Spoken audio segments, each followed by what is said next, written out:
guys, how you doing? Let me just get my canny unmarked drink that's definitely no orange and blue. Take for you what you will for that. Right, Tiro. I'll get the stream up. Let me just skip in there. Skip in there. Hello everyone, welcome to Games Lounge Chat. I'll say that in a little bit clearer. Games Lounge Chat. This is episode 1 with me, Shaun Johnston, and Kieran Smith. I've not got a fancy middle name or anything like that. come on, Kieran the man Smith. Kieran Smith. What a better name than that? Kieran Smith's kind of bland. But anyway. So anyway, just to let you know, this is the first time we're doing this episode. It's kind of like a continuation or adaptation of our Games Lounge series, which if you've watched on YouTube, got season 1, and we will be doing season 2 at some stage later on, which will incorporate other aspects of the show. This here right now is just a chat thing, just to go over the last week's news, things that we've seen, games-wise, that we thought were interesting or wanted to discuss. And hopefully you guys will get involved as well. Send us in things you've found, rumours, news or whatever, or even things you'd like us to discuss, and we'll talk about them and give you our feedback and opinions. You can just listen to us talking crap about it, basically. There's guaranteed that you'll get 5 rumours that really aren't true, and then you'll get that one that Exactly. is actually true. So let's get started. Kieran, you've got a couple of things you wanted to discuss. Anyone that's following us, by the way, or watching, send us a message on the Twitch chat, or you can go on Twitter, and hopefully we'll see the message come up at the bottom, and we'll try and respond to it whilst we're going on. So, Kieran, what's first? Well, first of all, I wanted to talk about the Star Citizen scandal. It's not really a scandal, it's kind of been blown out of proportion. You mentioned this to me, yeah? There's been, dummies have been spat, definitely, Bayside. The Escapist magazine, I can't remember what the journalist is on that, but what he done was write a complete article on Star Citizen and how it's a total sham and everything's a failure, essentially. What he actually done was write that his wife, The guy who the CEO's wife, apparently she wouldn't hire African Americans or anybody over 40.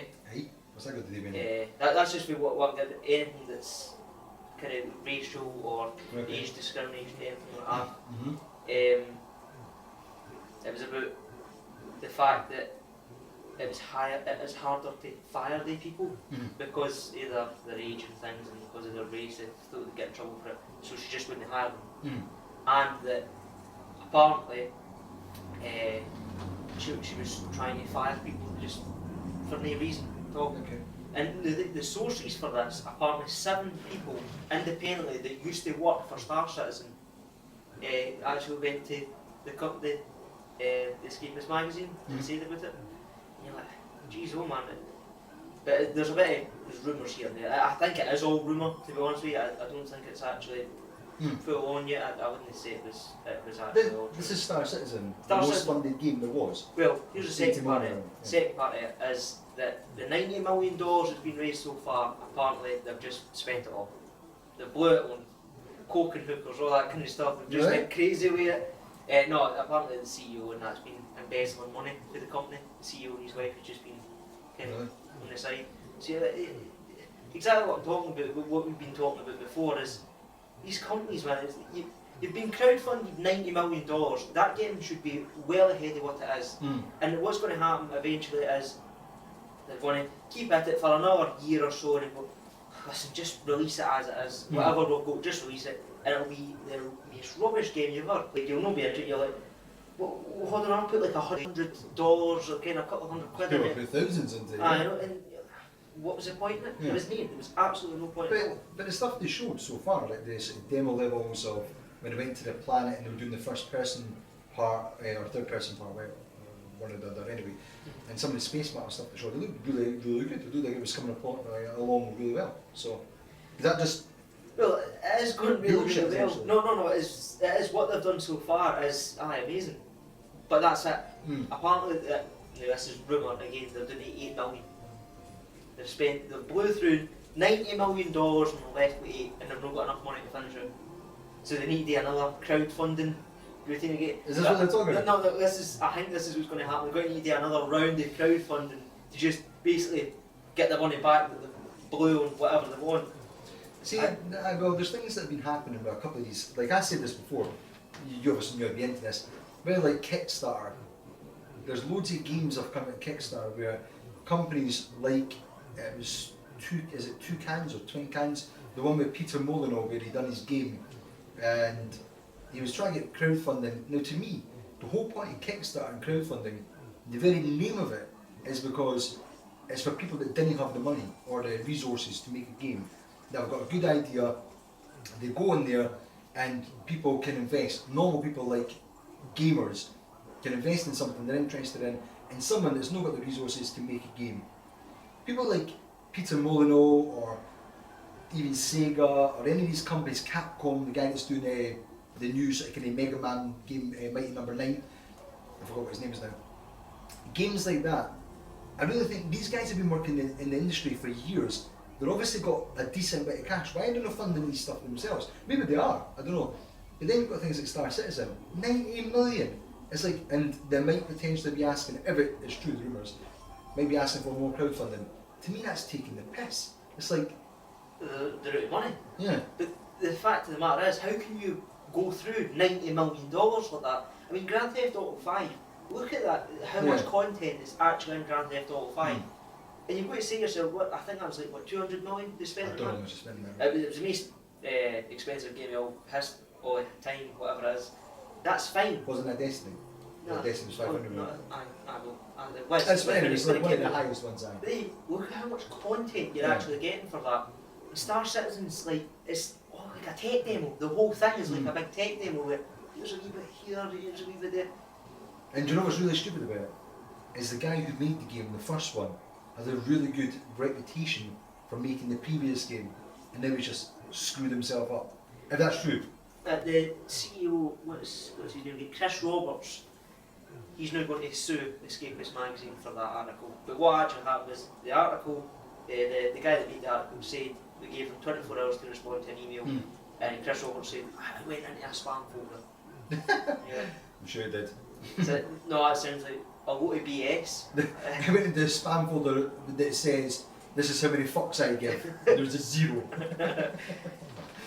I think the whole thing is just, it's blown out of proportion for what it is. I doubt they went through 90 million, well they're doing 8 million, apparently, again, rumour, everything's rumour. These games are taking far too much money to make anyway. It's like, you didn't need £90 million to make a game. You could see for 90 million, you could probably, I'd say, but when you spend 30 million on each game and bring out 2 sequels after the game, and then you're like, nice one. What they could have done was, they started adding like that first person like mod onto it, or expansion. They should have focused on one part of the game. Again, Mighty Number 9 did this. They basically put up the Kickstarter for the game. It got funded. It was like really high funding. It was brilliant. Then they started saying they're going to bring out a cartoon. They're going to bring out another game. It's like, go and focus on the game that people have paid for. Focus on that and get it finished and bring it out because people are waiting on it. And then if you want to add more stuff, add more stuff. And then we go crowdfunding. Do it yourself. It's like crowdfunding should only be there for people doing it when they can do it. When you're successful and you've released a profitable game or a successful game, you should be carrying on from that point. This should be kick-starting stuff, not like... I really think, the same way early access on Steam. Airbot Phil. Early access on Steam, that is a big thing for me. I think it's a waste of time now. Is this the green light thing? Aye. And what's happening is, you can use Unity assets for stuff. Like you could actually use Garry's Mode, create a level in Garry's Mode, a couple of levels and call it a brand new story.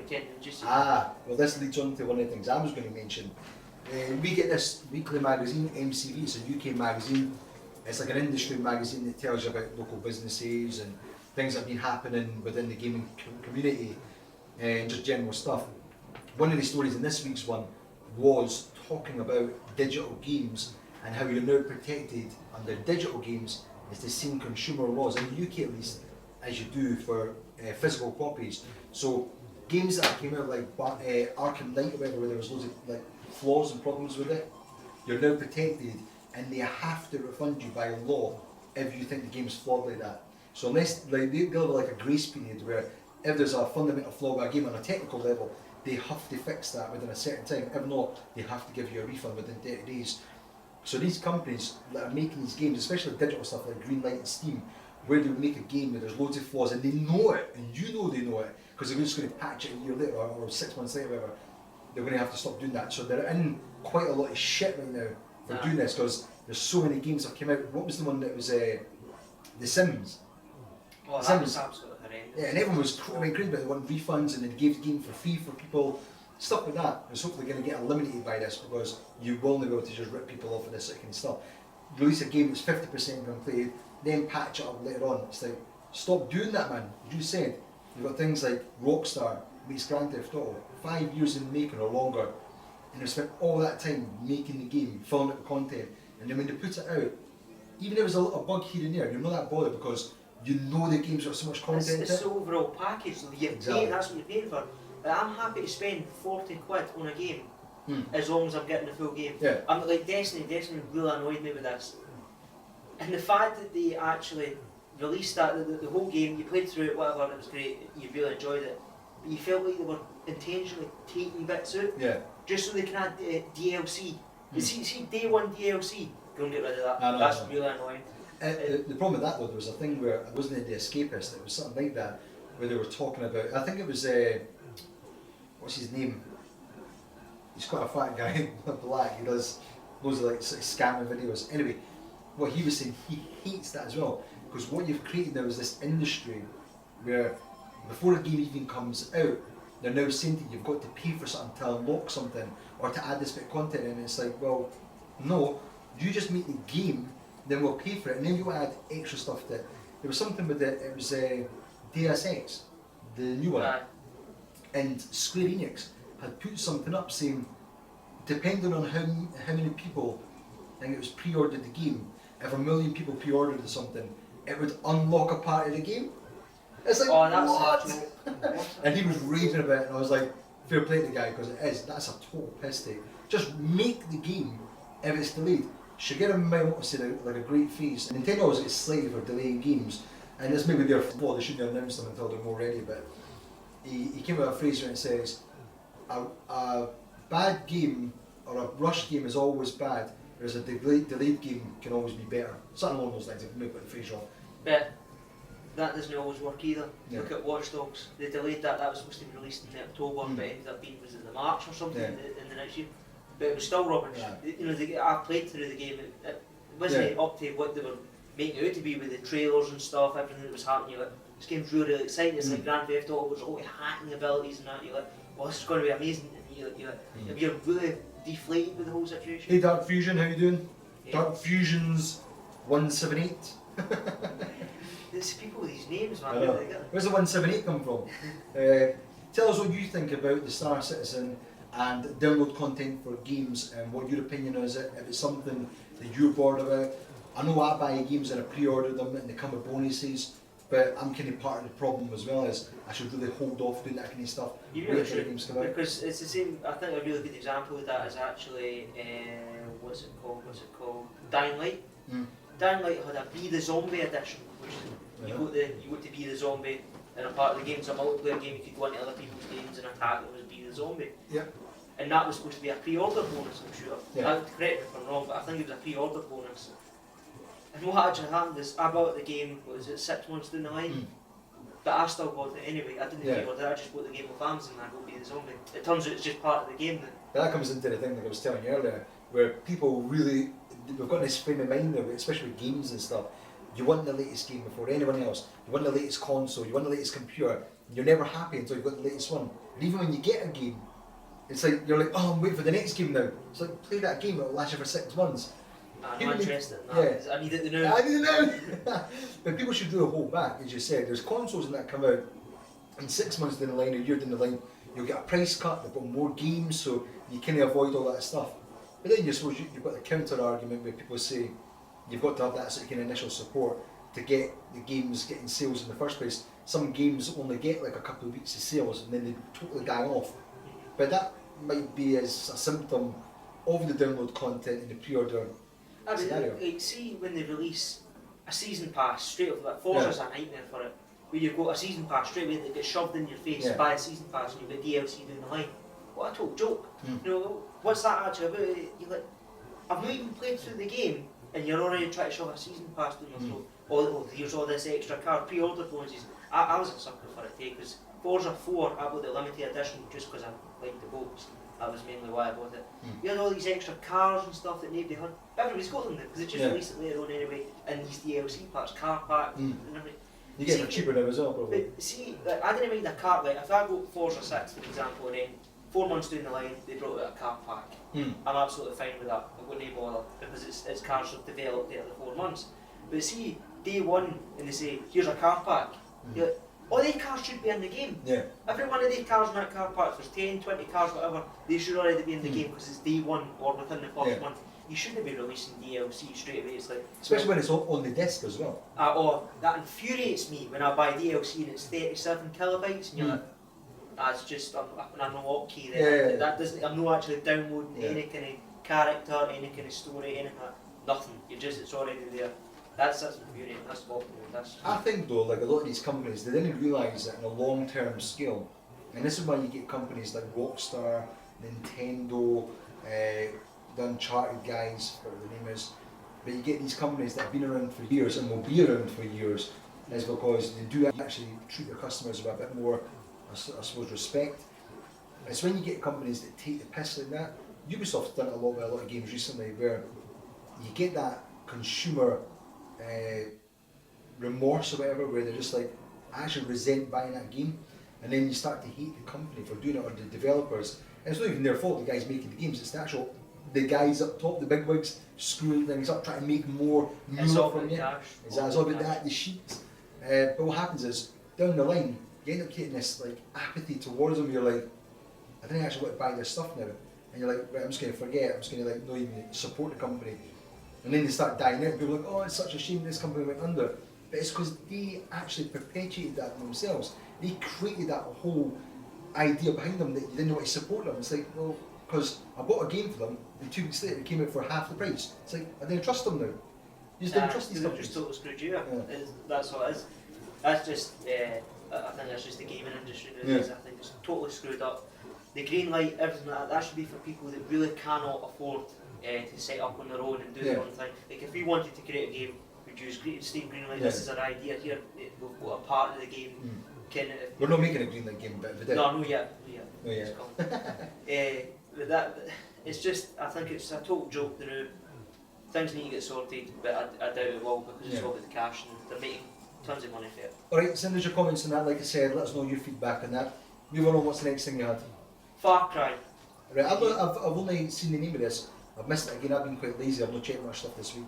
Far Cry, what's it called, Far Cry? Far Cry Primal? I can't say it, I think it's because I'm Scottish and I'm struggling to say it. The only thing I saw about it wasn't it, it's an expansion, it's not the next in the game, but it's like Bloodborne, is it? Or something, what's it called? Blood Dragon. Blood Dragon.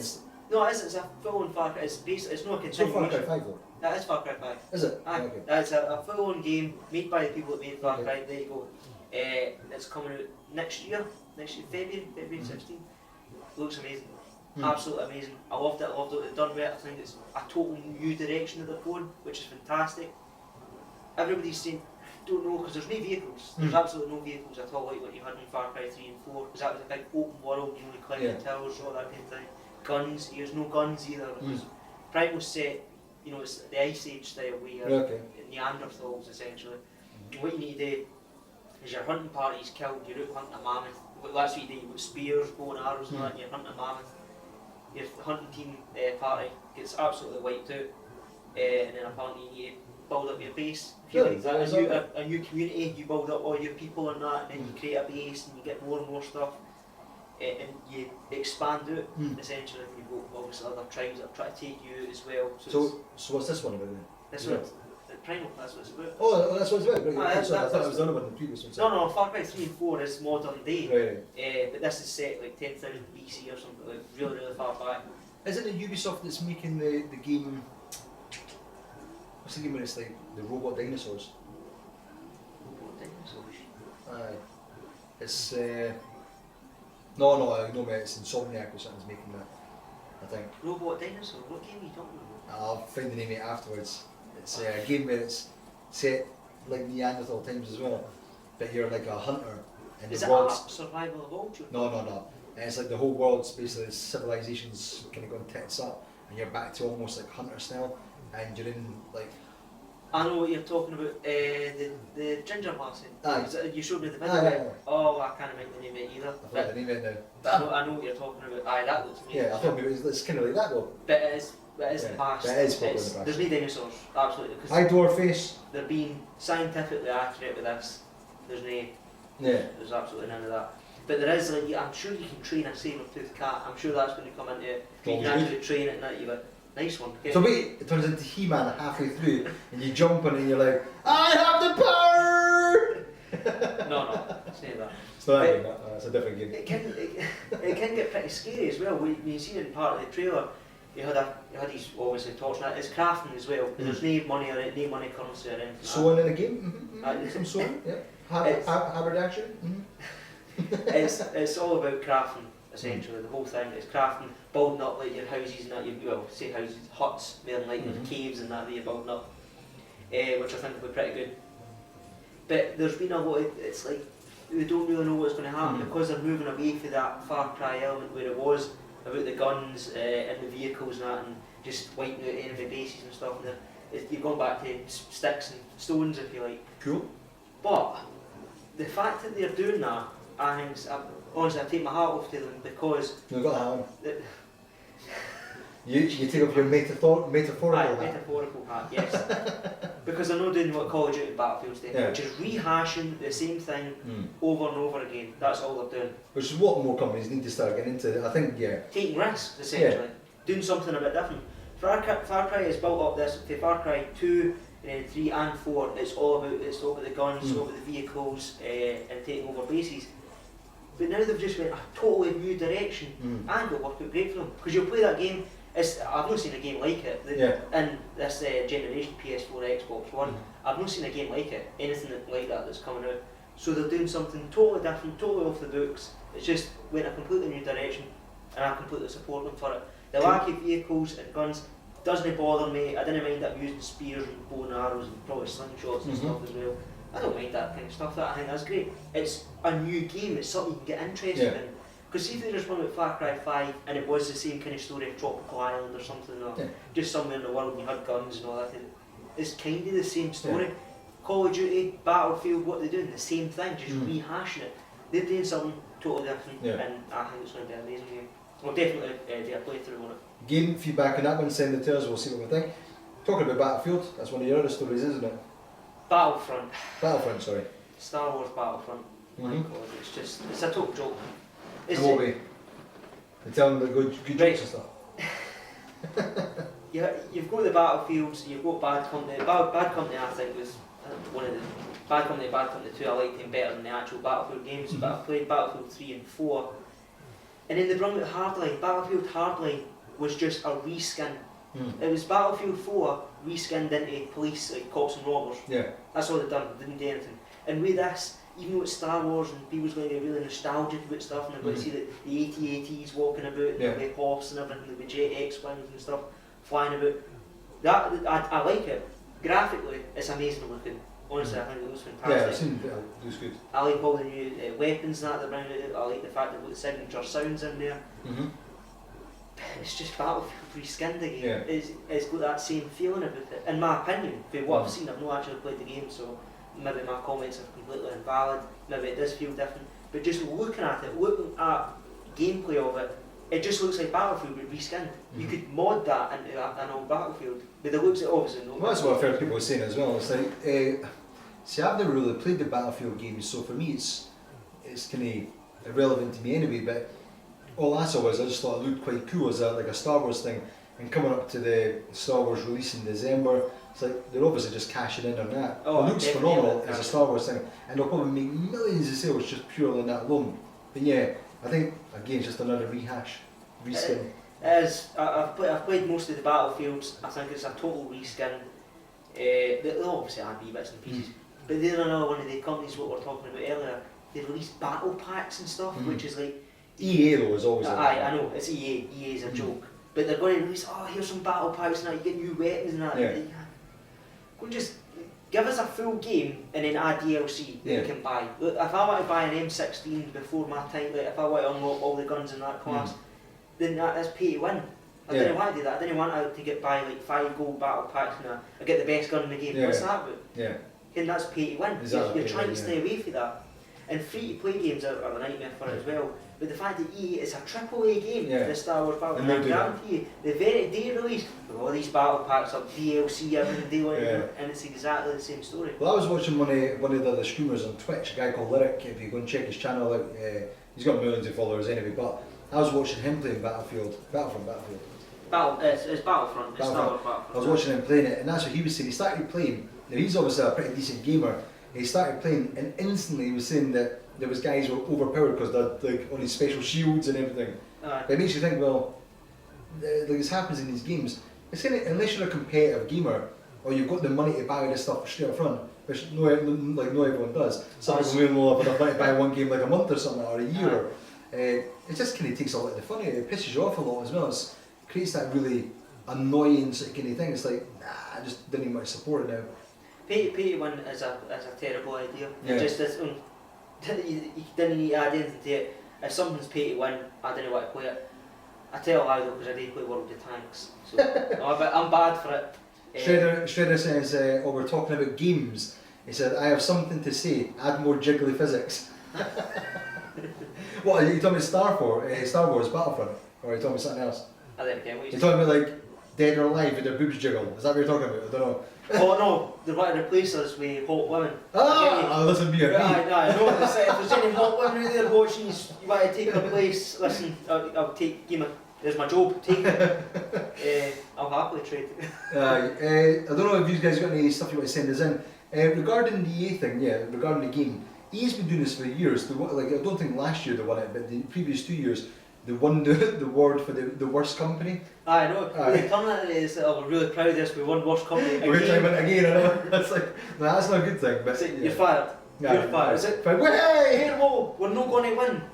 Fire them off and the whole department, get rid of them so we're terrible again. But for a company to do that, it's like EA, the size of that company, it's like a $3 billion company or something. They make all the time, they're constantly making money. Think of all their sports games, stuff like Battlefront, stuff like they've got other stuff coming up, FIFA and basically all the games that they've got that they can work on or cover, and they'll bring out yearly releases, and it is just an upgrade. It's a slight fucking tweak here or there, different costumes, whatever. And stuff like football, I suppose you've got different teams and different people will always change. But it's the same game, like, see when FIFA 16 comes out, well, as it, but you get what I mean. You buy FIFA 16, no, it says 40 quid. Whether you just buy FIFA 15 for 99 pence. Yeah. So, alright, fair enough, the teams are slightly different. But for me, playing FIFA, I'm not really interested in it. I'm just want to play the game with my mates. FIFA for me is just a game where there's 4 or 5 easier. Get the controllers out, lads, and let's play some FIFA. That's it. Well, for me, that's all it's about. What's the thing, like with those kind of sports games, I think, let's say just now you brought out FIFA 2016. You bring out FIFA 2016, it costs 40 quid or 50 quid for a game, and then that lasts you for 4 years. But during that 4 years, each year they give you a download packet like a year later. Didn't make enough money for that though. I know, but it should be like that, because then what would happen, instead of selling maybe 10 million copies of the game across consoles, in 4 years' time, people would be ready for the big advances in physics, all the upgrades to the engines. That doesn't make enough money. I know. That's why it's like the money. But that's how it should be, and that's why again Rockstar and Nintendo, when they didn't release a game for like 5 years, or Valve for instance, they don't release a game for 5 years. Bethesda, it's like you actually really appreciate the quality of work that's going into it, and it is a leap from the last game. But these companies, they're going to seal their own fate, and it's going to be like the crash of like the 80s or whatever and stuff like that, or whenever it was. These companies, they're putting out far too much stuff, far too regular. Assassin's Creed, I've talked about this in games like Season 1. Well. Every year, Assassin's Creed, a new game, and then they've got like even sub-games in that. It's like, what are you playing it, man? It's like spin-offs to like Assassin's Creed. And to me, it's just a reskin, a game, just a reskin. It's the same thing. I can't be bothered with it. But I'd rather just spend 3 years or 4 years in between it, or even 2 years. Just say there's a game, you get a full game for 2 years, you maybe get some download content you can buy if you want to later on, like a year later. But then in a couple of years' time, you get a brand new game, a brand new theme and stuff, with all the advances, and you're like, I appreciate that. Well, I like that way of thinking, and you know who could really benefit for that? Call of Duty. Activision is just pushing that game out every single year. Every November, there's a new Call of Duty. They're made by different studios. I'm sure it's Sledgehammer Games, what's the other one? It was Infinity Ward, but it's away. And you've got Treyarch bringing out Black Ops 3. And so they are getting 2 years to develop their game because of those companies, yeah. But there's still a new Call of Duty coming out every single year, and everybody's buying it because they think it's going to be, oh, this will be something different. Look at Advanced Warfare, worth a buy. That YouTube channel, I like watching their reviews. He's absolutely brilliant with it. His name's Mac, and he just tears into games like that just bring it. Call of Duty Advanced Warfare, this is got Kevin Spacey and exosuits. That is it. That was basically all they added in the new Call of Duty compared to Black Ops 2. Yeah. Just a rehash again. But Call of Duty is they're bringing this game, and you know why they can't stop it now? Because Battlefield's bringing out a game every year now. Yeah, so they compete with it. So they're both really, look at you, with Battlefront coming out next month and Black Ops 3. Two of them competing really heavily for this stuff. But what's the point? So if you take 2 years to make your game, if Call of Duty were just like, listen, we're just going to cut this year out, we're going to take another year just to get the best content out. Never do that. Yeah. Activision's like, whoa! Get a game out for November, but it's going to be quite terrible. We can only add a couple of things because we've not really got enough time. Send it out. Let's get it put through. Battlefield 4 was day release. Oh my god! It took a couple of weeks to actually patch it constantly. Oh my god! How is it still crashing? The game's a total failure, but everybody's already bought it. So that's it. They're screwed. They've bought it. The game's terrible, and they need to wait. They're like, oh, just shove it through the door. We need to get the sales on. So we could use really another month through this, or maybe even 2 months, and the game will be amazing. We'll get all the bugs done. There'll be no crashes. Send it out, because we need to compete with Call of Duty. The two of them just walking. What's that? There's a bug in the game? I just know that. We'll fix it later on. Right, moving on. Send us your feedback on that as well. What you think about like EA and Battlefront and stuff, and the kind of re-release of games each year. Let us know what you think. We'll come back to that. Shredder7213 said, can we talk about the fact that there's a lack of amiibo-friendly games? Obviously, you're talking about the Nintendo 3DS and the Wii U. That's your department. That's my department. Nintendo. As you can see, we have Nintendo amiibo on the wall here, plenty of them. I think the lack of amiibo-friendly games, not the actual amiibos themselves, because there's tons of them now. There's about 70 or something. And there's more to come for Animal Crossing and potentially Pokemon and stuff going down the line. I don't think there's a lack of amiibo games. Since they've announced amiibo, they've been doing stuff in the games where you'll unlock costumes or characters or levels or whatever. I think the problem is that what they are doing is very limited. So especially when you've got like this number of amiibo, it feels like there should be something more. It feels like an afterthought. And like then a gimmick. Kind of like a gimmick, exactly. Now, I've got the amiibo not for like unlocking content in games. That to me is a bonus. I've got them because I think they look really cool, some of them. I think it's quite cool having the actual physical characters. So that's why most of them are in the boxes still. We've only opened up a couple of them, but all our ones are in their box still and on display. But I think what Nintendo really needs to do, and they probably are, I'll be surprised if they're not working on this in some form, is they really need to make a game like Disney Infinity or Skylanders, where it's a Nintendo theme. Now, Kirk discussed this with me on Games Slam Season 1, and we were talking about Nintendo's got, the Wushu Island that's in Wii Fit or Wii Sports. And in the island, you go to different parts of the island. There's one where you can fly, there's one where you can play like baseball, there's one where you can run, there's one where you can cycle around the island. There's loads of different parts of it. And I think Shigeru Miyamoto had talked about this before, where he said he'd like to have an island where all the stuff was on it. I think that's what Nintendo really needs to create, is they need to create like essentially a world, a game world that's massive in the game, like Grand Theft Auto, so it can scope. And you can go to different parts, and in some parts you've got a Pokemon area. So you can go in there and you can search for Pokemon, you can do Pokemon games, catch things, and you can use your Pokemon amiibo eventually when you come out. You can use your Pokemon amiibo there and unlock stuff. And it'll unlock characters in the game. So you're talking about making a game that's got different games put together, like what Infinity's doing, Disney's doing, it's just a one big universe. Exactly. So a Nintendo world essentially, and you go into it, and there might be a Pokemon section. So let's say you go into the Pokemon section in the game, like I don't know what you do, you maybe have to do some sort of kind of content to begin with, but let's say you go in there and you start it off, and it might be an empty area that's got nothing in it, but you know you're going into the Pokemon world essentially. And if you have a Pokemon, an amiibo, if you scan it in, you would then unlock, like, let's say Pikachu into that part of the... Pikachu, no? Pikachu. It's like, if you say that, I'm the Nintendo guy. It's up like Pikachu in there, and that would unlock Pikachu, so then you could either catch them, or he'd be let loose. If you added more of them, they'd maybe fighting each other, or they'd run away and stuff. So then you create this like Pokemon universe in this overall universe, or Pokemon world in this universe of Nintendo stuff. Then you go to another part where you've got a race course, and it's Mario Kart.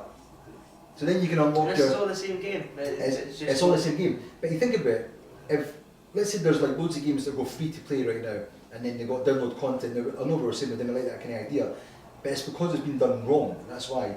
Well, if the game universe was free, but then you just have to buy the amiibos for certain areas, then you don't really mind that, because you've not paid for the game. Exactly. Took that 40, 50 quid for a game, if you like. It's free, and then you've just got to buy the amiibos. So let's say you've got this world, right? Let's say you pick up the Mario and Luigi or something like that, amiibos. You go into the bit where it's got the racetrack bit in this universe or this world or whatever. You go in there, you can then unlock like to race with those carts, and it'd be as good as Mario Kart. But let's say the amiibo, it unlocks, it can even unlock that area. So you buy the game from the amiibo essentially. The amiibo is the game. Alright. So let's say we've got here Vault Boy, obviously this is not a Nintendo character, but let's say that's your amiibo. You buy him, he's £30 quid, you get a really good quality model of the character, comes in a nice packaging with an art book or something like that, I don't know, whatever. You take that, you download it into your game, into the into the Nintendo world, and in that area, depending on which bit you're in, will unlock things that relate to that character. So you could go into the track bit, scan him in, you get to race with him as Mario Kart or Vault Kart. That's pretty cool. That's something totally different. You know, nobody's really doing that just now. But then it justifies having all these amiibo. But that's what I'm saying. But to me, that would make more money, because then you'd get people coming into a thing where, let's say they're only let's say you're a kid or you're an adult or whatever, and the only games you've ever played is Pokemon, and you'll only ever touch Pokemon. Now I know people get stubborn about games, and they're like, I'm never going to touch that game. I'll never touch Battlefront or whatever. I'll never touch like a football game because I'm into it. But let's say you give them a world where they can go around that and they can do stuff to a limited degree unless you buy the amiibo for it. So then you've got people going in there saying, I only play Pokemon. They go in there, they get the Pokemon out, but while they're going around the world, they pass a bit with Mario Kart. They get a couple of tracks they can unlock for nothing. And they go, oh, that's really fucking good, I really enjoy that. So then they go like off and buy the Mario Kart one, like Mario amiibo. How much would you sell them for? Well, that's what I'm saying, like amiibo just now are 12 quid roughly here in the UK. I think they're like $13 or something in the US. So they're 10 or 11 quid and $13 in the US. But let's see, like I'm saying, like that just comes in a pack like that, it doesn't come with anything else, it's just a character. But let's see, like this one here, the Skull Kid. Pass over, the Skull Kid guy. This one's a little bit more, this was like a limited edition when it came with the 3DS. But let's say you had that kind of quality of amiibo, right, the amiibo stand, the proper one, and it came with an art book for the character or something along those lines. It came with, I don't know, like a little medal or something like that came with the limited edition thing as well. Basically a couple of things to justify the price. But that being, instead of just being an amiibo, like an afterthought, that's the game. Oh, so you're talking about, what was it called, the old Nintendo, or was it a Nintendo 64? What was the one with the cartridges? Yeah, Nintendo 64, yeah. And SNES and stuff. So instead of actually this is the cartridge. A disc, or what they're moving towards now, which is digital download, they're really pushing for this now. Everybody's going digital download, so you don't even need to buy physical copies. I get that it's for the environment and stuff. But that is a really cool idea, purely because you're going to get a model for it. So when you're not playing the game, instead of sitting in a disc in a bag and underneath the chip, I'll play that game later on. You've got your game sitting there, like you could actually turn that into a game completely. That's Fallout 4 as your game. It's just all of the, you could fill that in, because let's be honest, the way things are going, you've got a hard drive in there. Well, this is what I thought Nintendo was doing with Amiibo. Maybe this is their long-term goal, I don't know. And like I said, maybe they're already working on this kind of idea, like a Skylanders or Disney Infinity kind of idea. By the way, hi to Iron Man and whoever else has joined us. Oh, just talk about Marvel actually, so it's suspicious. Should have said I want this game. But yeah, like you're saying, this essentially becomes the equivalent of the old game cartridges, just in a really cool form. So you're happy to display that, which means because that's sitting out, what companies are really struggling with now is replayability. Yeah. Where you're never going to play that game again, but then see if it's sitting out like that. Doesn't matter. If it's out of sight, out of mind, if you like. Yeah. But because if you had Fallout sitting there and it was a complete game, Yeah. you'd be like, the Fallout, or you could just start playing it, you're not even thinking about you watching the telly, play some Fallout. Yeah. Because your game's there, so you like just plug it in, there you go, there's your game. Yeah. It's no disc, it's no digital download, it's something totally different, and you've got an entire game then playing it. And then you have things like Super Smash Brothers. They released Mewtwo, I think it was. I don't think it's out in the Amiibo form yet. It's coming out. I think I've actually pre-ordered it. But Mewtwo's coming out, and it was a downloadable character. I think it was a $5 or something like that to download it. But there's where you would add that. You can buy it digitally if you want. Forgetting that side of it. Let's say they then releasing it. The Amiibo comes out. The Amiibo's £11 normally. Let's say you bump it up to 15 quid for the Amiibo. Comes with a little art book. You take that to your Smash Brothers. You get the character in the game. Yeah. So it ties it all up into one nice little package. It also kind of addresses... One big package, because that's going to take a lot of money to get that done. You look at things like right now with the digital stuff. This is why I've been reluctant to buy digital things. I've always had like physical versions of games, and I never bought that many just purely for a financial reason. But if I was buying a game, I always wanted the physical version. I'm exactly the same. Because at some stage, I'm like, I might not play this game, so I want to have that physical version so I can sell it on or give it to someone. And I just like having that physical version. Minecraft is a perfect, obviously if you buy it for the PlayStation 4 or Xbox or whatever, that's fine. But if you're actually buying it digital download like I did for the PC, you forget you've actually bought it. But see if you had, Steve, the actual, or a creeper, if you like, a creeper's probably a better one, it's quite like that. A creeper amiibo, where you just swipe that right into your console, there you go, and you start playing Minecraft again. Yeah. That's much better because then you've got a physical thing to actually tie the game to. That you can go to your mates and you want to play some Fallout, I need more. That doesn't take up much more space than what a box would. Exactly. And it's cooler to look at as well. Look at the size of that Superman amiibo. Take it, the case out with that, you can make that a bit smaller. That box comes with a cool amiibo, comes with an art book. They have to worry about a game case, and the art book could include your digital guide or whatever, sorry, not digital guide, your user guide, your manual. There's like this one here with the Bioshock one. Essentially, that would be an amiibo. Another way of going with that is to actually go digital download completely. Like, let's say Fallout 4 was digital download only. What's that? Shredder says, I want the guy with the tablet to work for Nintendo now. Nintendo, if you're watching, give me a job! Package deal here. You're not getting him and I'm getting stuck with that. I'm off, man. The studio's going to get real lonely around here. What was it we were talking about there? We were totally distracted. With Fallout and stuff. Like Fallout 4, let's make it digital download, but that is like your CD, like from a 360. If you want to play a game like Dead Island or that, you can install it on, but you still need to put the CD in for it to work. So then you don't even actually need to bother with any of this stuff, it's just basically a CD. Yeah. So you just need to scan it, you just need to scan the barcode that comes with it, and then you can start playing your Well, game. it doesn't even need like a barcode. The way the amiibo works, it's just got an NFC chip in it. Alright. So it's like completely wireless. Well, why not do that? Because it makes complete sense. Yeah. The game's like 20 gig or whatever, you download that like you would do on Steam, but then you can't actually play the game Unless you've got that. unless you've got that. Yeah. That means so you don't do anything, you've just got this and you just scan it in, you can set it on the And that would actually resolve some of the problems with, like with the Xbox 360 and Xbox One and PlayStation 4, when they got announced and as they were getting released and stuff, everyone was up in arms at E3 2 years ago, I think it was, 3 years ago, when they came out.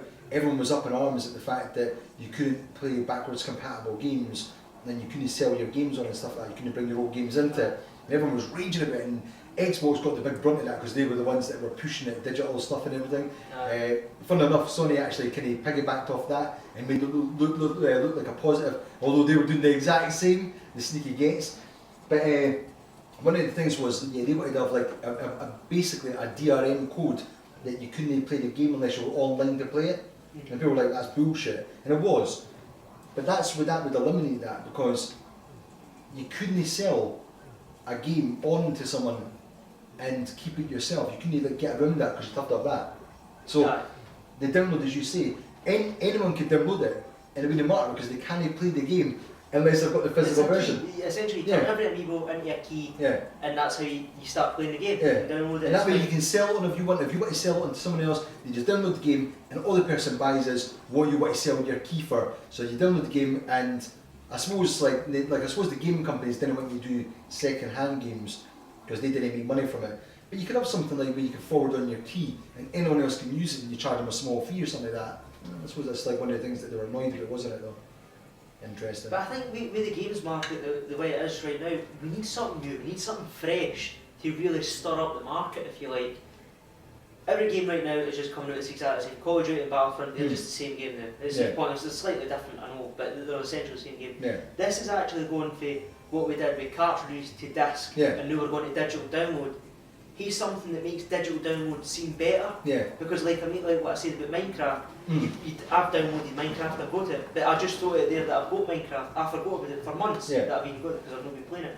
But you have a wee creeper sitting on your desk or in your room or that in your bedroom, you're like, I think I'll play Minecraft again. Because you've already downloaded it on your PC, you just scan it in and it's good to go. You don't need to wake up to find a disc. Because a disc is a pain in the backside. If it's a disc-based game, you're like, oh, just forget it, I can't be bothered with it. It just brings in replayability, in my opinion, with having stuff like that, having videos. Because even if you don't even play the game, you're still advertising the game because it's sitting out. See if I come over to your bit and you've got the Fallout and you're like, oh, you want to play Fallout? Nah, no, no.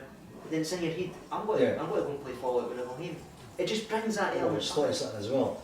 One of the things that Nintendo's held back for ages was mobile games, and they done their deal with DNA, D-E-N-E, but it's called DNA.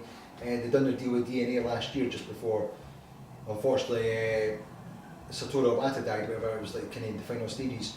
But one of the things they were talking about was Nintendo making games for mobiles. They didn't want to make just replica games where it would kind of take away from the market from the consoles. So they're going to make mobile versions of games, but I think they're trying to design the games to be like less full-on games, more sampler games that will then lead you to the console. Right. But there's where you take your Amiibo game. Let's say you've got all the phones are coming out with NFC stuff now, so you can scan the stuff in with NFC technology. So again, you buy the Amiibo for your console, and you're like, nice one, or you buy it just because you want it, 10 quid, 15 quid, or whatever. You go on your mobile, what does it do? It unlocks a basic level or something in the game on mobile. So you're like, well, that's really cool. It tells you in the mobile version to download the full version of the game or a more complete version of the game, use it on your console. So next thing you know, you've got an Amiibo that you can download, and it downloads to your console. And I don't know how you'd work around the monetary side, I'm just thinking off the top of my head here. But essentially, you can, if you buy a game on the console, you get the full version of the game, you've got the Amiibo, but then you can unlock parts on your phone, like mobile versions of the games and stuff like that. So you then sort of tie that side in. So Nintendo doesn't even need to worry about making full-on Nintendo games. DNA will be making them anyway, these sort of kind of games anyway. But you give that extra content, there's an even more incentive to buy an Amiibo. You're like, I buy an Amiibo, I don't have to worry about discs or anything, I can just scan it in, it unlocks my game, I get to play it straight away, it's downloaded to the console immediately, then you just unlock it. I can also use it on my phone. I also get a physical version. If I ever want to sell it on a can, I can forward it on to someone if someone wants the Amiibo.